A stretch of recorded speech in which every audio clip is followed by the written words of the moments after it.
আসসালামু আলাইকুম। আমি আসাদ মুন্সি। আমি একজন সাধারণ মানুষ। আজকে বেরিয়ে পড়লাম ধান ক্ষেত।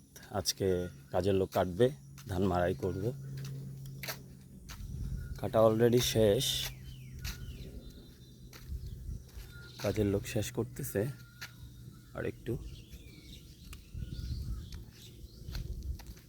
বাংলাদেশের মানুষের দৈনন্দিন জীবনের কাজ করবে ফাঁকে ফাঁকে অবশ্যই কৃষিকাজ করা উচিত। আমাকে সবাই বলে যে তুই মাস্টার্স কমপ্লিট করে এখনও কেন বাড়িতে ব্যবসা কৃষিকাজ নিয়ে পড়ে আসিস।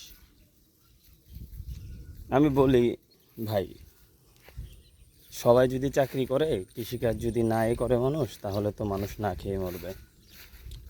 যার জন্য আমি না হয় একজন কৃষিকাজের দিকে আসলাম। আমি মোটামুটি অনেকগুলোই ক্ষেত করি। এগুলো যদি আমি খালি রাখি তাহলে অবশ্যই মনের হিসাব ধরলে যদি 1 পয়সাও করেও যদি হয়, তাহলে বাংলাদেশের চাউলের দাম কমতির 1 পয়সা হলো ভাগিদার আমি আছি অবশ্যই।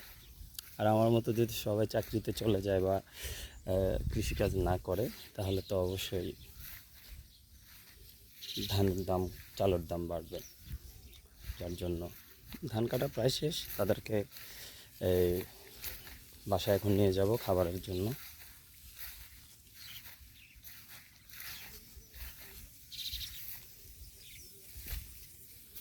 কাকা শেষ নি?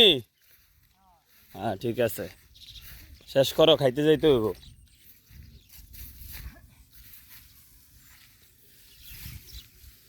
কয়েকদিন কাজের লোকের দাম বেশি ছিল, 1300-1400 ছিল। আজকে মনে হয় একটু কম। আজকে কাকা কত? 700 আজকে। বাড়ি কই, নীলফামারি নাকি সুনামগঞ্জ? কুড়িগ্রাম। হ্যাঁ, কুড়িগ্রামের মানুষ ভালো হয়, ভালো কাজ করে ওরা, কাজ সুন্দর।